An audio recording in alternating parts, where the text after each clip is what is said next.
प्यारे विद्यार्थी नमस्कार, स्वागत है आप सभी का इनके स्मार्ट क्लासेज पर। साथियों, हमने पिछली क्लास में उपसर्ग एवं प्रत्यय से संबंधित क्वेश्चन हल किए थे। आज की वीडियो में हल करेंगे संधि से रिलेटेड क्वेश्चन जो अभी तक प्री बेसिक परीक्षा में आए तथा प्री बेसिक की दृष्टि से महत्वपूर्ण है। तो साथियों शुरू करते हैं। सी वाले शब्द में कौन सी संधि है? ऑप्शन है गुण संधि, ऑप्शन बी दीर्घ संधि, ऑप्शन सी यण संधि, ऑप्शन डी अयादि संधि, ऑप्शन ई अनुत्तरित। तो साथियों इसका आंसर होगा दीर्घ संधि, ऑप्शन बी। तथा सी वाले का संधि विच्छेद होगा शिव प्लस आले। महोत्सव का सही संधि विच्छेद क्या है? ऑप्शन है महोधन उत्सव, ऑप्शन बी महाधन उत्सव, ऑप्शन सी मेधन उत्सव, ऑप्शन डी महाधन उत्सव, ऑप्शन ई अनुत्तरित। तो साथियों आपका सही आंसर रहेगा ऑप्शन बी महाधन उत्सव। तथा इसमें गुण संधि है। अत्यंत शब्द में कौन सी स्वर संधि? ऑप्शन है अयदि संधि, ऑप्शन बी वृद्धि संधि, ऑप्शन सी यण संधि, ऑप्शन डी गुण संधि, ऑप्शन ई अनुत्तरित। तो साथियों इसका आंसर होगा यण संधि, ऑप्शन सी। तथा इसका संधि विच्छेद होगा अति प्लस अंत। वाव का सही संधि विच्छेद क्या है? ऑप्शन है वैधानुक, ऑप्शन बी बहुधनक, ऑप्शन सी बहुधनुक, ऑप्शन डी बाधानुक, ऑप्शन ई अनुत्तरित। तो साथियों इसका सही आंसर होगा ऑप्शन सी बहुधनुक। तथा इसमें यदि संधि होगी।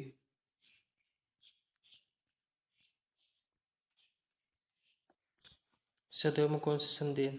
ऑप्शन है दीर्घ संधि, ऑप्शन बी वृद्धि संधि, ऑप्शन सी अयादि संधि, ऑप्शन डी यण संधि, ऑप्शन ई अनुत्तरित। तो साथियों इसका सही आंसर होगा वृद्धि संधि, ऑप्शन बी। तथा इसका संधि विच्छेद होगा सदा प्लस एव। सदैव शब्द में दो मात्रा दिखाई दे रही होगी। यहाँ जहाँ पर भी दो मात्रा दिखाई दे अधिकतर वहां पर वृद्धि संधि होती है। इस बात का ध्यान रखना, ये एक ट्रिक है इसकी। ग्रीस का सही संधि विच्छेद क्या है? ऑप्शन है गिरधनीस, ऑप्शन बी गिरिधनीस, ऑप्शन सी गिरिधनीस, ऑप्शन डी गिरधनीस, ऑप्शन ई अनुत्तरित।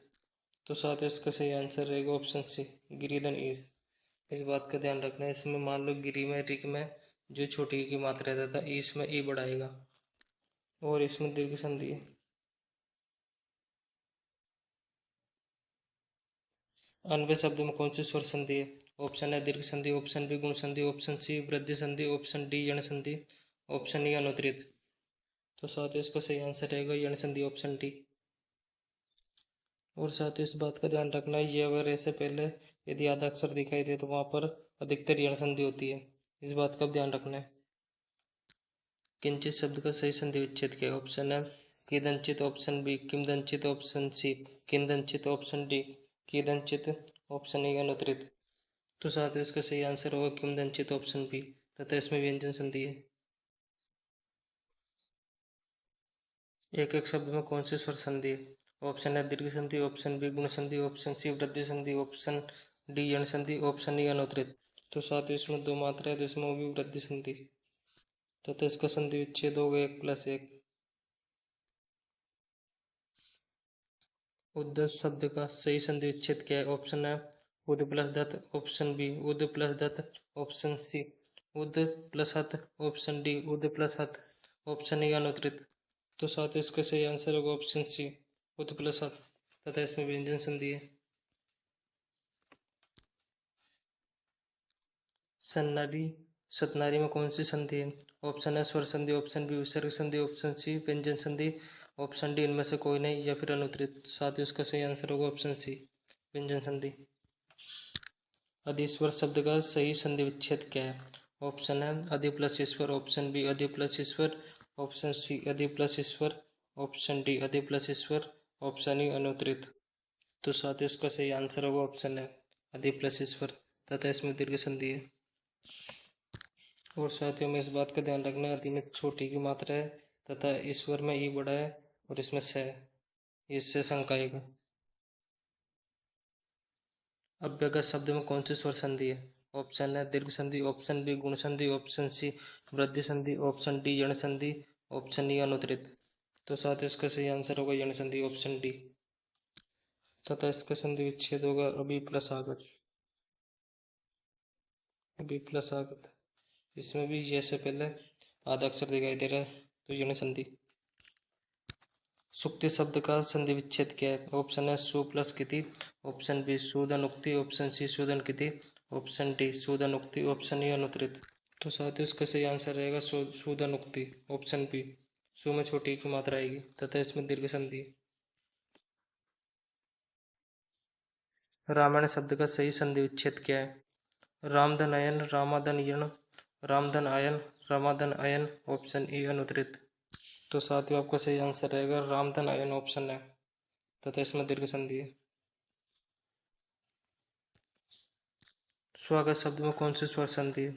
ऑप्शन है यण संधि, ऑप्शन बी गुण संधि, ऑप्शन सी दीर्घ संधि, ऑप्शन डी वृद्धि संधि, ऑप्शन ई अनुत्तरित। तो साथियों इसका सही आंसर रहेगा ऑप्शन है यण संधि तथा इसका संधि विच्छेद होगा सु प्लस आगत। सु प्लस आगत। यहाँ पर भी अपने को वैसे पहले आधा अक्षर दिखाई दे रहा है तो यहाँ पर यण संधि होगी। पवन शब्द का सही संधि विच्छेद क्या है? ऑप्शन है पेदन वन, ऑप्शन बी पोदनन, ऑप्शन सी पौदनन, ऑप्शन डी पेदनवन, ऑप्शन ई अनुत्तरित। तो साथ इसका सही आंसर होगा ऑप्शन बी पोदनन तथा इसका संधि विच्छेद होगा पोदन अन। और इसमें अयादि संधि है, अयादि संधि। देवर्षि शब्द में कौन सी स्वर संधि है? ऑप्शन है यण संधि, ऑप्शन बी गुण संधि, ऑप्शन सी अयादि संधि, ऑप्शन डी दीर्घ संधि, ऑप्शन ई अनुत्तरित। तो साथियों इसका सही आंसर रहेगा ऑप्शन बी गुण संधि तथा इसका संधि विच्छेद होगा देव प्लस ऋषि। दीर्घ संधि का उदाहरण है ऑप्शन है गणानंद, ऑप्शन बी आदिस्वर, ऑप्शन सी सुक्ति, ऑप्शन डी उपरोक्त सभी या फिर अनुत्तरित। तो साथियों इसका सही आंसर रहेगा ऑप्शन डी उपरोक्त सभी। गणानंद का संधि विच्छेद होगा गण प्लस आनंद, आदिश्वर का संधि विच्छेद होगा आदि प्लस ईश्वर तथा सुक्ति का संधि विच्छेद होगा सुद अनुक्ति। यण संधि का नियम कौन सा है? ऑप्शन है ए प्लस ई बराबर ए, ऑप्शन बी ई या बड़ी प्लस ए समान स्वर बराबर ये, ऑप्शन सी ए प्लस ओ बराबर ओ, ऑप्शन डी आ प्लस आ बराबर आ या फिर अनुत्तरित। तो साथियों इसका सही आंसर होगा ऑप्शन बी ई या ई प्लस ए समान स्वर बराबर ये। ए प्लस ई बराबर है ये गुण संधि का उदाहरण है। ए प्लस ओ बराबर ओ ये भी गुण संधि का नियम है और आ प्लस आ ये दीर्घ संधि का। स्वार्थ